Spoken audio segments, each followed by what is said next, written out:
Hello and welcome to Stupid Ancient History, Stupid Exam Skills. Today we're going to be looking at that perennial question, what on earth is a second order concept and why do you care? So before we go on to look at second order concepts, we should give a disclaimer. This is not the answer to everything.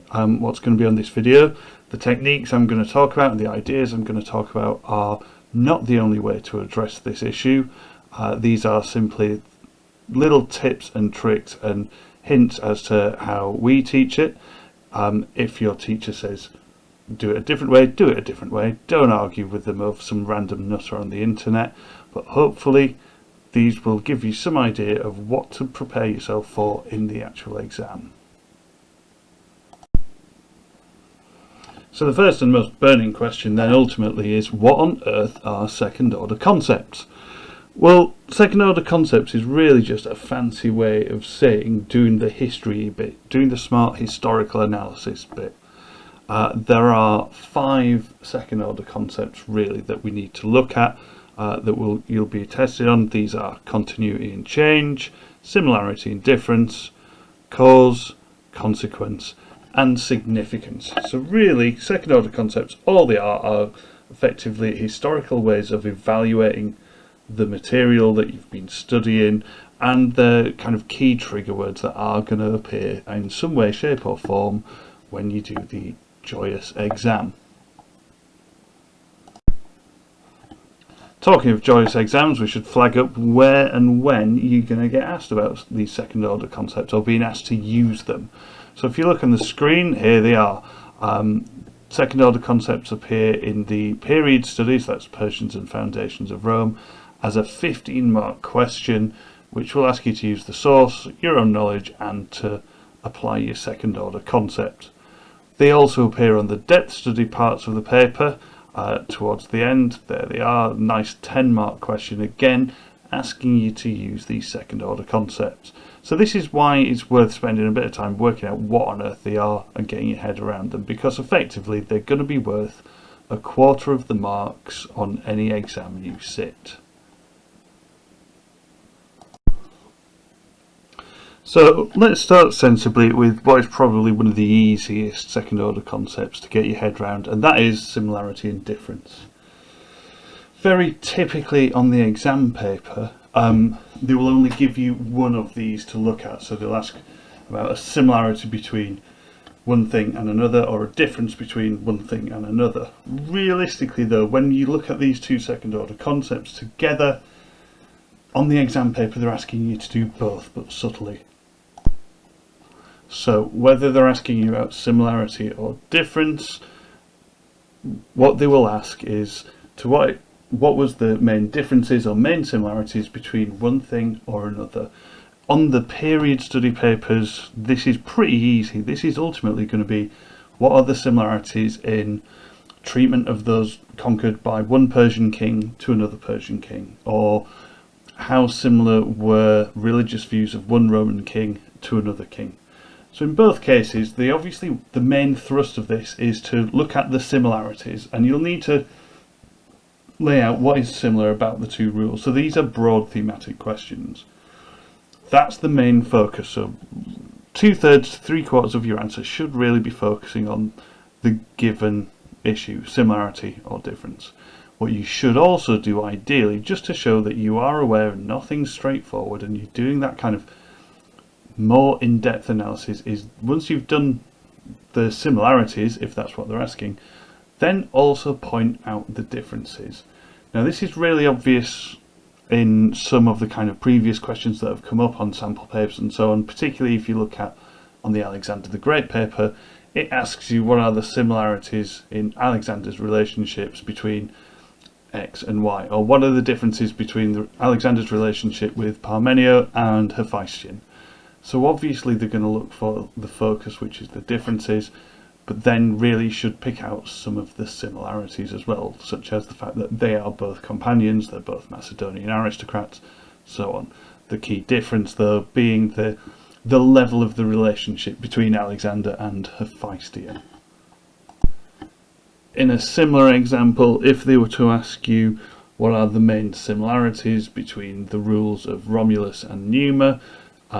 You'd pick out the obvious similarities: the obedience to the gods in both cases. They both built temples. Religion was key to both their rules. But then again, you'd obviously point out the differences between Romulus and Numa, in that Numa was almost entirely religious, Romulus did some fighting as well. Again, if you were to look at a question like what are the main differences between the meetings of Cleopatra and Julius Caesar and Cleopatra and Mark Antony, again, there are huge differences. That's really the main thrust of what the question's asking you to do. But you should also point out the similarities in the fact that in both cases Cleopatra has organised and orchestrated these meetings. She's made herself the centre of attention, and clearly the purpose is to get the attention of whoever she's meeting. So similarity, difference. Remember, the key thing here is if they ask you about one, remember, do the other as well. Moving on from similarity and difference, our next one obviously to look at is continuity and change. Again, very, very similar approach. Where they ask you about continuity, do bear in mind change. If they ask about change, do bear in mind what's also stayed the same. Again, these are going to be really, really broad questions. They're going to ask you to look at the whole range of material that's there in order for you to do a proper continuity and change. So again, if we look at Persia as a period study, an obvious question that might appear would be, to what extent did the succession of Darius mark a change in Persian rule? So the obvious change would be things like, it's a brand new family. He introduces things like Zoroastrianism as a pseudo-state religion. He organises satrapies and so on. The similarities, however, would be Darius still presents some piety towards different gods, particularly his treatment of Delos. The continuity again comes with this need to expand, and a lot of the practices stay the same. Again, more trickily, you might get something like, to what extent did Alexander's motives change throughout his campaign? The change would obviously be that he went from liberating the Ionian states to conquering basically the whole world. Continuity would be a bit harder, but you'd have to tie it to his ambition, that he always wanted to do something great. He always wanted to, and was told from an early age, that he should be doing grand tasks like conquering the entire known world. So again, as with similarity and difference, if the question asks you about continuity, that should be the main focus of your answer, 2/3 to 3/4. But you should always as well add on the other side to the coin. And this is why similarity and difference, continuity and change are really quite similar in their approach. Do taking on board what they're asking you, but don't forget what else is there. So the next kind of chunk of second order concepts to look at has a similar approach but slightly different, is this idea of cause and causation. So typically a question would ask you about, to what extent was something the main cause of, or to what extent did something cause something else. Now obviously from Key Stage 3 you will know that historians never just go for one simple answer. Well, Herodotus does, but we'll give him a break. He blames the entire Ionian revolt on one guy. As sensible, intelligent historians, we know that causation is far more complex. So if it's asking you for one cause, again, you do need to explain why that cause was significant in leading to something. But with causation, it's important to remember there's never just one cause. And again, here is where this idea of three will be really, really useful to you. If they state you a cause, if they give you a cause, try and think of two others. If you can't think of two, think of at least one other. So a classic example from the period study would be, to what extent did the actions of Lucius Tarquinius Superbus, or Superbus, cause the end of the kings? So you'd obviously have to look at his action, go, yeah, he did all these things, he was a proper wrong-un, blah, blah, blah, blah, blah. There are other causes, though. So, for example, we know that even Servius, the predecessor to Superbus, he was ready to give up the throne because he felt it was too much for one man. You can also look at the increasing power of the kind of Senate, the expanded Senate and the patrician classes. That's another cause. So, and then for your conclusion to these kind of questions, you simply say, well, yeah, your given cause is really important, but there are other things that go along with it. Again, if you were going to look at something like Cleopatra, a typical question would be, to what extent was the relationship with Mark Antony the cause of Cleopatra's downfall? Again, the relationship with Mark Antony is almost entirely disastrous and does cause ultimately her downfall, but you'd have to think about what else is going on as well and include that in your answer. So, for example, the continuing weakness of the Ptolemies and the Ptolemaic dynasty, this idea that politics was changing in Rome. Arguably, you could say Augustus was never going to let her rule independently in his new regime that he's bringing about. So again, focus on the cause they give, do discuss that at length, but don't ignore the other causes that go with that. Now, paired very much with cause and causation in this approach is the idea of consequence. Again, rule of 3 is really, really helpful here, and if not 3, 2. So again, you may get a question saying, to what extent was something the main consequence of blah? It could be, to what extent was the increasing number of assassination attempts against Alexander the main consequence of his policy of fusion? Or it could be, to what extent was conflict with Octavian a consequence of Cleopatra's relationship with Mark Antony? And again, as with causation, whatever they give you will be a chunky consequence. This will be a result, one of the main results of the issue they're asking you to write about. That does not mean, however, it's the only consequence. So again, if we look at these examples, increasing assassinations as a result of the policy of fusion with Alexander, there are significantly other consequences.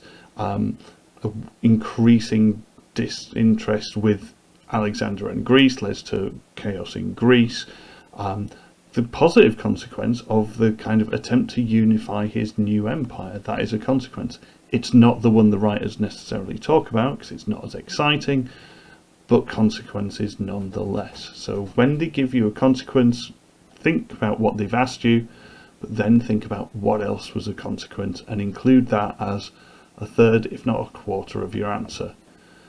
It's worth pointing out here, though, however, that consequence has been a bit absent in all of the materials we've had from OCR at the moment. It's probably one of the trickier ones to actually set a question for. Causation is far more straightforward, far more obvious, as are the other two. But you should bear in mind that consequence can come up as part of one of these second order concept questions. Now, the last of our second order concepts skills to be looked at is the idea of significance. Now, significance is one of these concepts that can send shivers down the spines of anyone in any history exam at all, because it's really quite a tricky concept to get your head around. There's lots of different ways of measuring significance. The number of people it affected, the amount of time that it lasted for, the depth to which that event was significant. There's lots and lots of different ways that you could potentially get bogged down in this significance swamp. As regards answering the kind of questions that you're going to be asked, and don't forget, these are going to be quite time precious answers. A 15-mark question, a 10-mark question, you're looking at no more than 15 minutes for a 15-mark question, 10 minutes for a 10-mark question.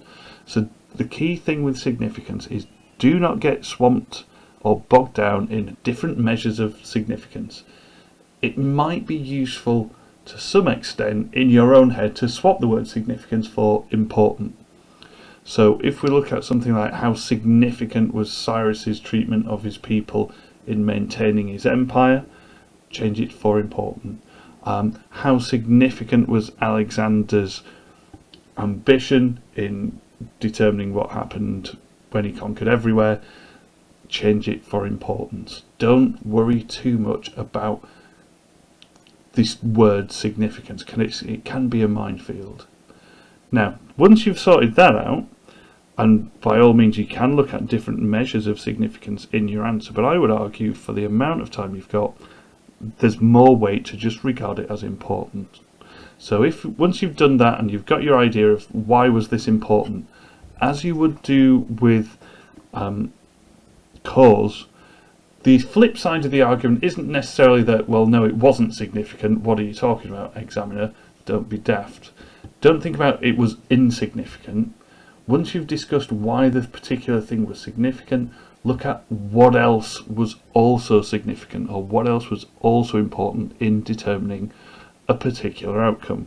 So if we think about Alexander, to what extent was his ambition significant in his conquest of the Persian Empire? Yes, it was significant. That's what kept him going. But in terms of other significant events, you'd be looking at, well, the fact he had this awesome army that his dad had made for him, that was significant. The fact that the Greek world at the League of Corinth had united behind him to send this army to Persia, that was also significant. And ultimately your conclusion then would look at weighing up whether you think that was the most significant thing. Again, if you were going to look at something from the period study, you probably look at something like, to what extent was revenge a significant reason? Well, to what extent was revenge significant in Darius's relations with the Greeks? And say, yes, it was significant. He keeps banging on about remember the Athenians. But there's other things that are significant as well. So particularly Darius's need to continually secure his position as this usurper king. This need to expand will ultimately have drawn the Greeks and Persians into conflict anyway. So significance is potentially a swamp, but once you get your head around the idea of you've got to say what was significant and then what else was significant, given the amount of time or the limited amount of time particularly you're going to have, you should be able to come up with a pretty straightforward plan and write a good balanced response within a short amount of time. So there you have it, a quick look at second order concepts. Sorry it's not been the most humorous of videos we've done. Do remember this is not the keys to the kingdom, this is not the only way to address some of these issues. This is simply what I've found successful. Leave us a comment below, and until next time, goodbye.